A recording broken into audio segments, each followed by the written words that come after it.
Hey everybody, thank you for watching Weekend Garage. So on this episode, what I'm going to be doing is I'm going to be putting in the divider between the trunk and inside the car. I'm going to put the jute in and the little divider board as well. Basically, I'm trying to make it a little stock, right, by having that jute in there. I want it to appear all factory. I forgot, a friend of mine pointed out something that he was missing on his Monte Carlo because he had it painted some years ago, and he was talking about the little bump stops that go on the trunk. So I didn't even realize that there were bump stops in the trunk. I thought it was just the weather stripping that pretty much just stopped it where it was. So there's some bump stops. So I was able to locate, these are actual GM parts, which are awesome. I always try to look for GM stuff when I can find it, or new old stock, you know, if the price is right. So I'm going to be putting these on today. And I also need to cinch up basically the wiring for the speakers in the back that I installed in the last video. Also, I need to run the wiring and stuff for the front speakers. They're in the dash area as well. Those actually are going to terminate on the stereo, forgive me. So I got to get those wires terminated. I got to get the dash speakers installed. I got to get the wires terminated onto the stereo. And then the speakers that are going to go basically in the kick panels, I need a wire for those. I don't have the speakers or the kick panels yet, but I do need to run those wires as well because I need to get all the wiring ready to go for that. Also, I need to start working on the wiring for the amplifier and everything, so that's something that I'm going to be working on. And I'll be doing some other things as well. But let's get started.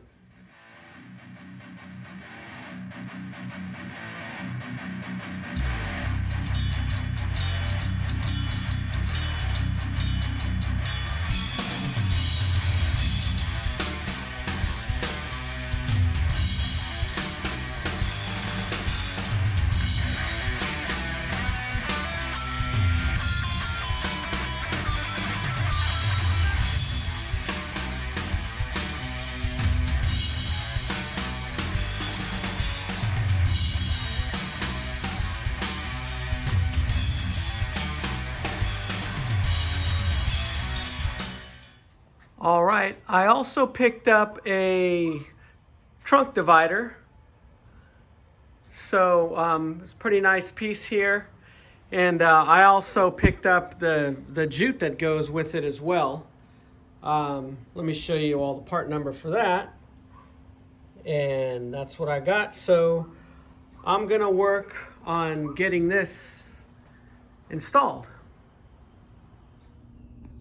All right, so I got the divider board installed as well as the jute. I basically used that spray glue that I used for the firewall insulation. I used that basically to glue it to the divider. And what I did with that basically is you can see some glue here that dropped from when I buttoned all this up here on the edge. But basically, I installed the jute, then I sprayed the face of the jute, and I sprayed the back of this divider board, and then I basically just hung the divider board on here basically, so it'll stick to it. This way everything looks good. And I'll go around the back so you can look at it. Yeah, that little glue spot's irritating me, but no one's ever gonna see it, but that's what I gotta deal with my OCD. So here's what it looks like from behind. Everything went good, and kind of one of the reasons why I wanted to spray that glue on there is because in the jute, like, there's provision circles that are like cut out, just kind of hanging on that jute, and I wanted them to stick to that back divider board so they wouldn't fall out. Also, if you notice, I ended up cinching up the wiring for the speakers, and what I did basically is I'm trying out those magnet things that I have where you basically just use a zip tie. You stick the magnet on, use a zip tie. So I'm trying those out and to see how that works. Everything came out pretty clean for that cinching up the wiring for the speakers. So if I run into any issues, then I'll just figure something else out, and that should be pretty straightforward. But I thought it would be cool just to use those magnets so I don't have to drill or scratch anything with sliding clips on. So that was my idea. All right, also I got the bump stops installed. Those installed pretty nice. Again, I had no idea that there were bump stops there. So I'm very glad that, that my friend had mentioned that to me, that he was missing them for his car. So now I got them, so I'm good to go. There's the other one there. So I'm all dialed in right here, so I'm pretty happy about that. All right, so I am going to have to ditch this nice speaker bracket that I made, which I was proud of myself for bending this out of a piece of steel. Anyways, this isn't going to work. Reason being is, you know, everything lined up fine with the speaker, no problems. But where I have the hole cut out here, and there's not really much room to work with as far as shifting the hole. I cannot shift it to the left any more than where it is right now, and I'll show you what the problem is. If I lift the speaker up right here, you're going to see the problem. The problem is this plug right here for the back of the Dakota digital gauge. This plug, the speaker magnet I should say, is bumping that plug. So speaker was sticking up too high. I thought, well, maybe I can put a little spacer on the plate, mounting plate. But then I tried to fit the dash pad on, and it wasn't going to work. So what I'm going to do basically is I'm just coming up with another idea here, because I need this, the driver's side needs to, the speaker needs to go down lower, and I need to clear that plug right there. So let me show you what my idea is for this. All right, so I'm not getting fancy here. Basically what I'm going to do is I'm going to use this. I'm going to bend it so it can screw into there. And I'm going to bend it so the speaker here can mount to it. I'm going to do that on both sides. And I'm just going to let the speaker just pretty much just float in there, you know. That's pretty much all that I can do if I want to go with these speakers. I really don't want to take another route, and you know, I could probably put a tweeter in there that doesn't have a big magnet, but I'm just not going to deal with it. The other side is going to work out perfectly fine. Let me show you. All right, so you can see here on the passenger side, this mounting bracket worked out pretty good. There's no issues with the speaker bumping on the dash pad. I already test fit it, so everything's good. So the passenger side, I'm gonna go ahead and run with that. And the driver's side, I'm gonna work on fabricating that little support. All right, there's my contraption. Man, I really had to make multiple adjustments to this. Let me come around, because this speaker has to fit pretty much flush to the lip right there. And yeah, the camera angle, you can't really tell. It's sticking up just a little bit. Maybe it's sticking up maybe a 1/4 inch. It doesn't look that way on the camera. But I set the dash pad over it, and it looks like it's just barely gonna clear. So now we're just looking over it. Yeah, this is a really tight fit here. So now I know everything that I've been reading about in forums and stuff about how difficult it is to get this driver's side dash speaker in. So, yeah, I think it's gonna work out fine. You know, it's just gonna be very, very tight. But all I need for it to do is fit. So I'm gonna work on getting this speaker wired up, and then I'll get the passenger. All right, I got the speaker wires here all soldered and connected.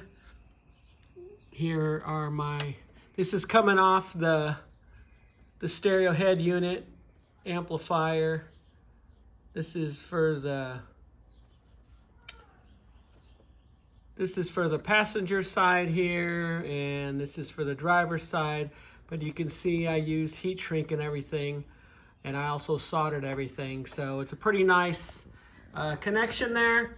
Next thing we'll do is... All right, so I have the speaker wires ran here already for everything, and I'm using the conduit duct here. Coming from the back to the front, I've got everything marked for the rear speakers, the front. I got the speaker wires ran also for the kick panels here. And again, these run through the channel here. I also, you can see I ran the RCA cable for the amp through here as well. And I basically, I made sure that there's room for everything to lay there, so nothing's sticking up or binding or anything like that. And so basically, just kind of setting the amp there, and then the cables, RCA cables, signal cables are going to go there, and then of course the speaker cables will also terminate as well on the amp. For the amplifier power, I went ahead, basically I needed to go this way with the cable and go across the front here, so I went ahead and took this cover off that goes over the radiator. And this is the power cable. I'm just mocking it up right now. And what I did is I used a 3/8 wire loom that I had used for some of the wires under the hood here already. And it fit perfect on this 4-gauge power cable. Now, if you guys remember earlier when I was wiring under the hood here in the engine compartment, this purple wire actually is for the solenoid, and I ran it along the front here with the main power wire for the wire harness, and it wasn't long enough to get to the solenoid. You know, starter's in the back of the motor, so this purple wire, if anybody's using the American Auto wire harness, this purple wire needs to go along the back of the firewall and then drop down to the starter. So what I did basically is I had to unravel this wire harness here, and I went ahead and I re-wrapped everything, so everything's looking good. Now basically I'm just again mocking this up, and what I'm going to do basically, since I'm running the Dakota digital gauges, I do not need a speedometer cable, so that hole that's already in the firewall for the speedometer cable, I'm going to basically run this power cable, this 4-gauge power cable, through that hole. Okay, so I have the main wire harness already cinched back up again. Now I'm working with this power cable, trying to figure out how I'm going to cinch it up as well. But one thing I needed to do is I need to install this inline fuse for this power cable. Now this has to be close to the battery. I've seen videos of people saying don't do that or whatever, blah blah blah. It needs to be near the battery, like something like within 18 inches of the battery. So because basically this fuse is going to protect the cable down, right? If anything grounds or anything like that, we don't want any fires. We want it just to hit the fuse here, and then everything stops, right? So I picked up these 10-inch wire cutters to cut this 4-gauge. So I'm basically gonna install this fuse here, inline fuse. It came in this dual amp wiring kit that I got from Crutchfield. So I'm gonna go ahead and get this fuse installed, and then I'll get this cinched up, and then we'll go inside. All right, so I got the power wire ran, and I installed the inline fuse, and so there's plenty of slack. What I'm probably going to do is I might just put some 2-way sticky tape and just stick it on the side of the battery. I'll figure something out, but it'll look clean. So basically I tucked the wire under here with zip ties, so it's going under here and still tucked up under there. You can't even see it, and it's on the other side of the fender well, and it's going into where the speedometer cable goes into. Okay, so let me point it out for you. right here is where the cable is going into. That's the provision for the speedometer cable. So it looks pretty clean. You can't even tell. Let me go inside now. All right, so you can see it coming just behind the brake pedal here, and I'm still gonna have to cinch this up, and I'm just gonna basically just run it along this conduit here, leave it there, and use that Dynamat tape that I have. And you can see here also that I have all the cables ran already for the amplifier. Got all my speaker cables. This is the remote wire to turn this way the amplifier will know that the head unit's been turned on or turned off. So all the wires are here, and let me show you what I'm kind of trying to figure out right now. So basically, you can see the tape here. What I'm trying to figure out is I got roughly about 10 inches to work with from between this bracket here and it's sticking, and the other side here, basically where on this side I got about 10 inches to work with, and this here slopes down, so might be a little bit of a challenge, but what I want to do basically is I want to mount the amplifier on a piece of wood right here. All right, let me show you my idea here. So this is a 1/4 inch piece of finished birch. It's nice and smooth, and it's also very light. So my thoughts are basically is to bolt or screw down the amp onto this piece of wood here. Also these splitters here that I'll talk about, I can screw these down to the wood as well, and this way I can have a good solid connection for everything, and the wiring will look all clean. I'll cinch the wiring down on the wood here and zip tie it. Everything will look really nice. So basically the 4-gauge cable, power cable, is going to come here. It's going to go into this splitter. It's going to split off to 2 8-gauges. One 8-gauge power cable will come over here, okay? The other one will come out of here, and it'll just come around, go around the amp basically, and go over to the other seat on the passenger side to power up the powered subwoofer. Okay, now I have a ground cable that I need to install as well. That's also a 4-gauge, so that'll be over here. It'll go into here. Then I got an 8-gauge split. One ground cable will go into here.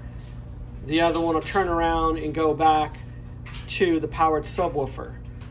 My only thing is I got to figure out the depth of here, because I can't go too deep, because again the back floor kind of curves down. So I got to figure out what I'm gonna do, but I just wanted to show you guys my idea. Here is my idea for this. Basically, I need to install a ground cable, right? I have the original console just kind of sitting there because I gotta drill a hole for this, right? And I don't want to drill anything in the floor of the car, and that's why actually I want to install the amp on a piece of wood, and because I don't want to drill any holes in the floor of the car. So let me move this. What I'm thinking of doing basically is for the ground cable, I want to probably mount it here, and this way it'll just be out of sight, out of mind. Again, I'll just cut it to size, and it'll terminate in that little splitter block I was telling you all about. So this is what I'm thinking for the ground cable. Now that I take another look at it, is I'm gonna mount it right here on the side. What I'm trying to do basically is I want to have a lot of slack with these cables, because my thought is I know I'm gonna have to tune everything once the amplifier is installed and once everything is going. So I want to be able to just basically grab the piece of wood here that everything is mounted on and pull it from out from the bottom of the seat, so I can make any adjustments to the amplifier. Now again, I don't have the seats here, so I don't know how realistic that is. There might not be enough room to pull it out, but that's kind of what I'm thinking in the first place. So that's kind of why I'm trying to keep slack with everything. All right, I got the power wire pretty much. I covered it up with the Dynamat tape. So everything's looking good there. I went ahead and grounded the cable that I'm going to be grounding the amplifiers with, or the amplifier and the powered subwoofer. So this needs to be trimmed for later. Everything's ready to go. I even cut the piece of wood for the amplifier, but I'm still going to work on fitting that out. But at this point, it's just getting everything pre-wired and stuff. I want to start getting the interior put together.